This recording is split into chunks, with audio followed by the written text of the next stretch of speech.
Hello everyone, my name is Katie. I am the Introverted Reader with lipstick once again on my teeth, but what else is new? I'm here to wrap up the month of January. I know you're thinking, isn't there like 2 or 3? I think 2. Yeah, like 2 days of January left, and I would say yes, you're right, but I don't plan on finishing any more books or starting anything like brand new in the next 2 days. So I'm just like, you know what? While everything is still fresh in my mind, let me just wrap the month up and then we can get the new month started. So I feel so good about my reading for January because I was back in the reading game, guys. I felt so good. I felt good about the books that I was reading. I was back in the reading mood again. Like, I felt good. So I managed to read 7 books in January, which is amazing. Like, she's back, she's back, she's back. Like, I'm so happy. So we're gonna hydrate. Rinse the lipstick off our teeth because I know it's there. And talk about some books. So the first book that I want to talk to you about is, before I start actually, all of the books that I'm going to speak into you about are like continuations and or conclusions of series. So just I'm going to be repeating myself a lot. So first book I finished was this one. This is A Tale of Sorcery by Chris Colfer. This is the 3rd and final book in his Tale of Magic series. So it's basically a series, it's a trilogy, obviously. And the first book is A Tale of Magic, and that follows a young girl called Bryce. And she one day discovers that she has magic, but she can't really tell anyone that she has magic because she lives in a really, really conservative town who sees those that have magic as like less or like abnormal. But then this woman called Madame Weatherby turns up to her house and basically says, like, I know that you have magic. I can take you to my fairy school and I can train you and teach you how to use your magic and whatever. So yeah, she goes with her and things just go from there, basically. It is a really, really fun trilogy. I would recommend it. This is maybe like a lowish 4 stars for me, mostly because I kind of felt like everything was wrapped up a bit too quickly at the end. It was all just very like, oh, and then this, and then boom, and then this, and then voila, at the end everybody's happy. And then it was like, really?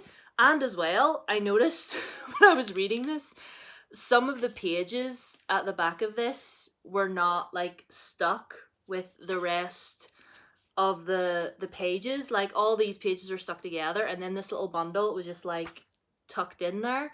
Kind of freaked me out a little bit when they just like fell out onto my lap. I thought it was ripped. It's not ripped, it's just like tucked in there. Like, they're not even like, there's no like glue residue or anything on them, which is a bit weird. I didn't notice that when I got this in the shop, but nothing's ripped. It looks fine. It looks like someone just forgot to put them in there and just tucked them in there thinking we wouldn't notice, but it's fine, doesn't matter. I gave this 4 stars, like I said, and yeah, I really want to go back and reread his Land of Stories series because I never actually finished that. I read all of them bar the last book. I have a little box set that I kind of want to get myself of them on my wish list, but I'll might treat myself to that as like an early birthday present, but you know, whatever. The next book that I read, another trilogy that I finally completed, and I'm so happy. This was my first 5-star read of the month, and this was Empire of Gold by S.A. Chakraborty. Oh, you guys, if you have not read the Daevabad trilogy yet, get up off your ass and read it, because this was amazing. This was magical. This was intense. This was angsty. This was so beautifully written. Like, if you love fantasy and all things to do with like djinn and wishes and making deals, and like, it's all very political as well. So if you're into all of that, then get into it. Like, it's just, oh, I can't brag about the series enough. I genuinely don't have the words to tell you how much I loved it. I just loved it. And Alizaid Al-Qatani has my full heart and soul. He is my sweet, precious sunshine boy, and I love him. So if you have not read this trilogy, get up off your ass and read it. I love this. A stunning, stunning conclusion to a series. Oh my gosh, like, read it. And I'm so happy that I finally finished this because this book is huge. But yeah. The next one that I read was on my Kindle, and it was Take a Hint, Dani Brown by Talia Hibbert. It's the second book in the Brown Sister series. Now, I've been dipping my toes into the adult romance genre as of lately. I'm going to be very selective about my romance choices, but, you know, I'm really liking the Brown Sisters thus far. And as far as Dani is concerned, I enjoyed her story. I thought it was good. I thought she was a really good main character. I really enjoyed how, like, unapologetic she was about how, like, flirtatious and promiscuous she is. Like, I love that about her. So it's basically about our girl Dani Brown, and she works and teaches at this university. And one day there is an unexpected fire drill, and she doesn't know. She is in a lift going about her business, and then obviously because of the fire drill, the lift stops working. And anybody that has ever done like fire drills before knows you never ever use the lift. She doesn't know this, obviously. Well, she doesn't know that there's a fire drill going on. Obviously, if she did, she wouldn't be in there. But anyway, she's in there, and our love interest is a security guard that works at the university. And he's running around checking to make sure that no one else is in the building, only to find her in the elevator or the lift having a full meltdown. So he gets her out of the lift and carries her outside all heroically in his arms, and people, like all the students, are outside and they're filming the whole thing, and everybody suddenly wants them together. Like, they have their own hashtag going about the internet, and they're all like, oh my goodness, such a cute couple. Like, if the two of them aren't together, they should be. Like, oh my gosh, so cute. And then they kind of get this almost fake dating thing, because Dani has just gotten out of a relationship, but she doesn't want to be in a relationship anymore. She's kind of like built up a wall and is just like, I'm done with love. I just want sex. Like, I just want a buddy. That's all I want. And so they kind of make a deal. Like, she sort of asks him to be her buddy. But he is like a hopeless romantic. Like, he reads romance novels, and he's just such a soft, sweet sunshine.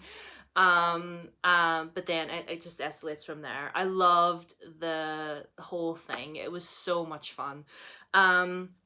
Did I like it as much as Chloe Brown? Maybe not really, because kind of like the third act conflict was just like really dumb, to be honest. Chloe's was dumb, but this was just, oh, come on. But overall, I gave Dani Brown 4 stars, and I'm currently reading Eve Brown at the minute. I don't know how to feel about her, to be honest, just yet, but I'll let you know. But overall, Dani Brown gets 4 stars from me. Now, speaking of stunning conclusions to trilogy, this is my second 5-star read of the month, and Girls of Fate and Fury by Natasha Nian. You guys, this whole trilogy, beautiful, stunning, gorgeous. Like, read this trilogy. Like, obviously be wary of the content warnings. Natasha Nian puts little notes at the beginning of each one.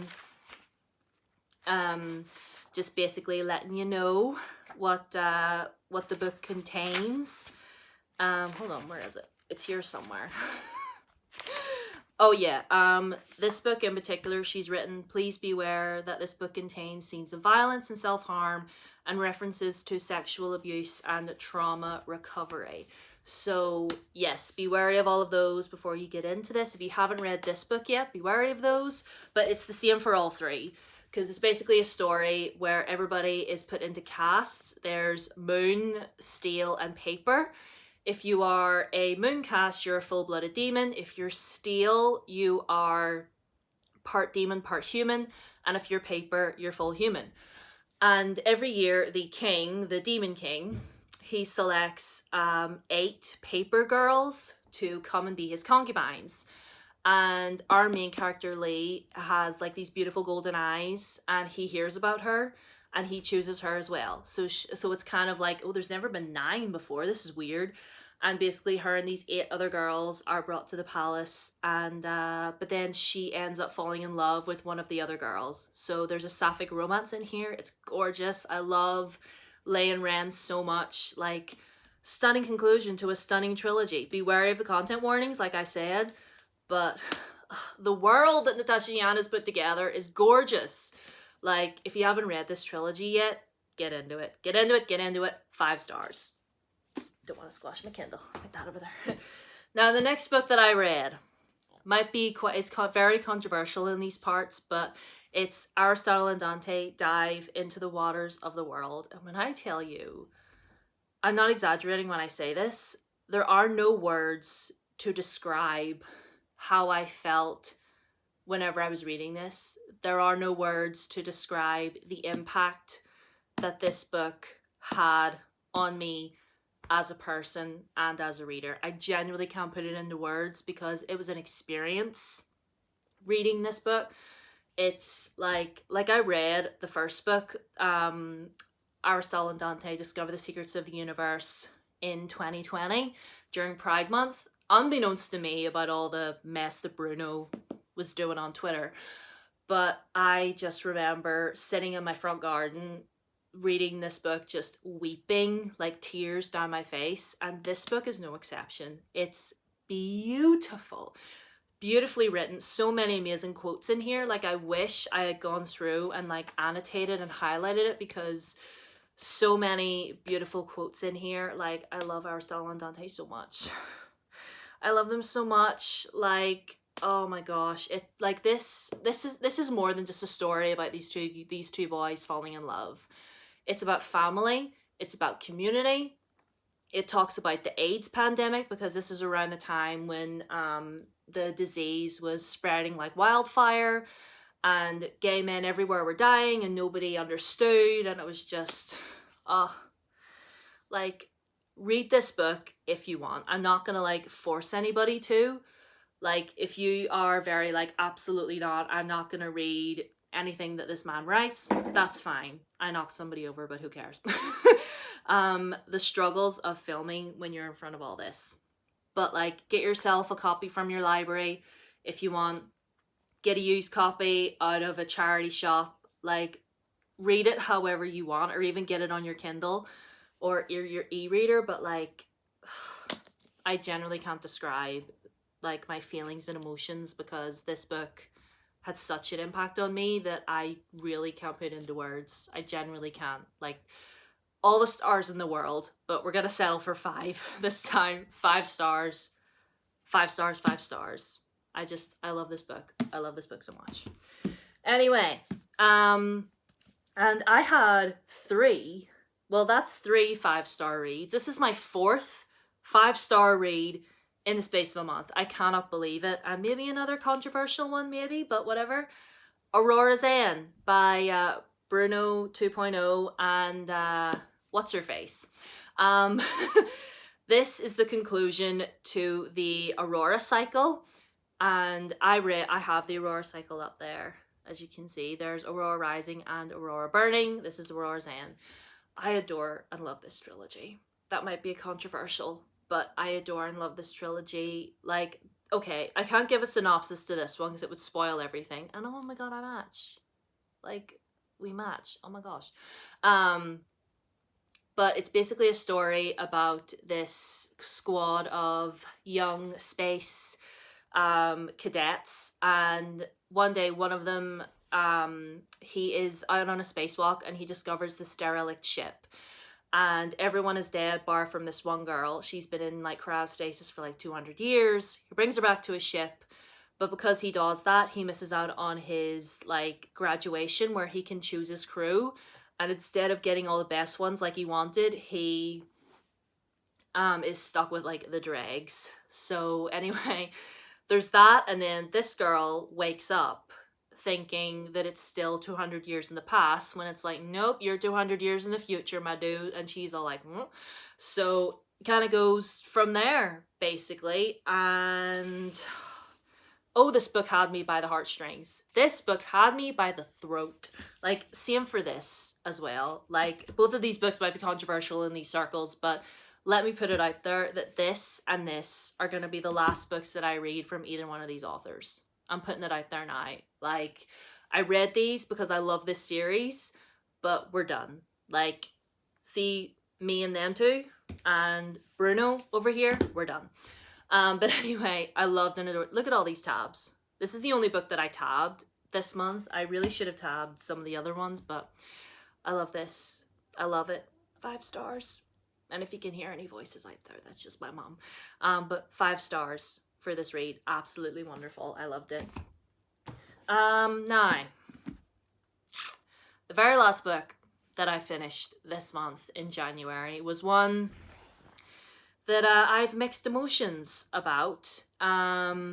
But it was Siege and Storm by Leigh Bardugo. This is book 2 in the Shadow and Bone series, or the original Grisha trilogy.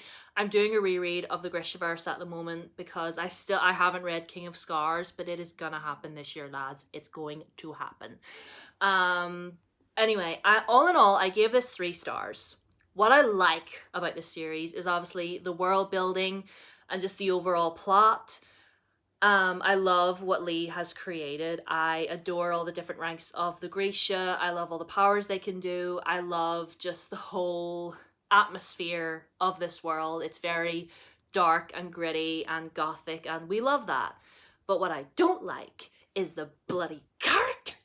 Like, Elena Starkov is so unbelievably insufferable. She acts like such a little brat in this book. She was so... I cannot deal with her at all. This is why I say that this trilogy would benefit from being dual perspective, because I would get a break from her once in a while and we would maybe get a little bit more about Mal.